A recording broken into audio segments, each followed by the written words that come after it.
নমস্কার বন্ধুরা, রিনাস কিচেনে আপনাদের সবাইকে ওয়েলকাম। আজ আমি বানাবো পটল চিংড়ির এই রেসিপি, যেই রেসিপি খেলে বারবার খেতে মন চাইবে। গ্যাস হাই ফ্লেমে রেখে আমি কড়াইয়ে কিছুটা পরিমাণ তেল দিয়ে দিলাম গরম হওয়ার জন্য। এদিকে আমি চিংড়ি মাছগুলো ভালোভাবে কেটে বেছে নিয়েছি আর হলুদ আর লবণ দিয়ে ভালো করে মাখিয়ে নিলাম। কড়াই গরম হয়ে গেছে, এবার তেলের মধ্যে চিংড়ি মাছগুলো ছেড়ে দিলাম। এবার লাল লাল করে ভেজে নামিয়ে নিব।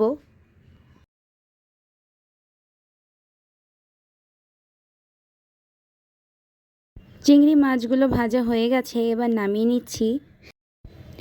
সেই কড়াইয়ে আবারও একটু বেশি পরিমাণে তেল দিয়ে দিলাম। তেল গরম হচ্ছে, এবার তেল গরম হয়ে আসলে তার মধ্যে শুকনো লঙ্কা আর তেজপাতা ফোড়ন দিয়ে দিলাম। আর দিলাম হাফ টেবিল স্পুন পরিমাণে জিরে। জিরে, শুকনো লঙ্কা আর তেজপাতা একটু কালো কালো হয়ে আসলে এবার তার মধ্যে দিয়ে দেব কেটে রাখা পটলগুলো দিয়ে ভালো মতো ভেজে নিতে হবে। পটলের সাইজগুলো আমি একটু বড়ই রেখেছি, আপনারা চাইলে আর একটু ছোটো করে নিতে পারেন। হালকা ভেজে নেওয়ার পর তার মধ্যে দিয়ে দিলাম সামান্য পরিমাণে নুন আর হলুদ, শুধুমাত্র ভেজে নেওয়ার জন্য।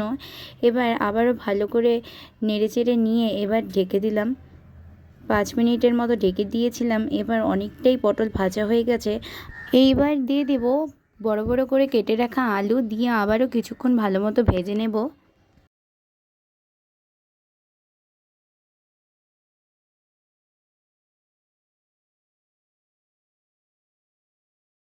আলু আর পটলগুলো ভালোভাবে ফ্রাই হয়ে গেছে। এবার এর মধ্যে আমি দিয়ে দিলাম চিড়ে রাখা গোটা কাঁচা লঙ্কা।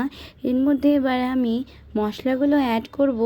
একে একে দিয়ে দিব আদা বাটা, রসুন বাটা, টমেটো বাটা।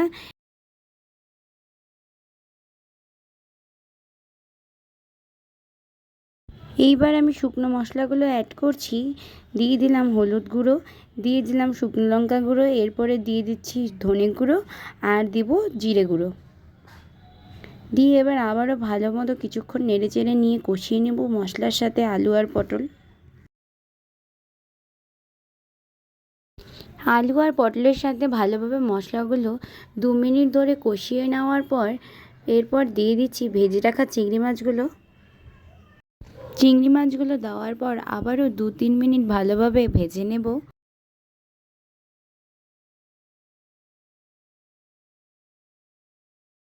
আলু পটল আর মশলা একদম গামাখা গামাখা হয়ে আসলে এবার আমি তার মধ্যে দিয়ে দিব পরিমাণ মতো জল।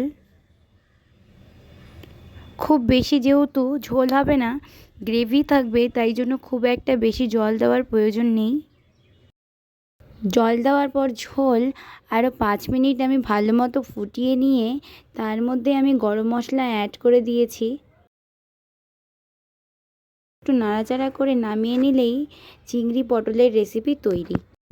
এই রেসিপি বাড়িতে অবশ্যই ট্রাই করবেন এবং জানাবেন কেমন হয়েছিল খেতে। আর আমার রেসিপিগুলো ভালো লেগে থাকলে অবশ্যই লাইক, কমেন্ট, শেয়ার এবং সাবস্ক্রাইব করে আমার পাশে থাকবেন। ধন্যবাদ ভিডিওটি দেখার জন্য।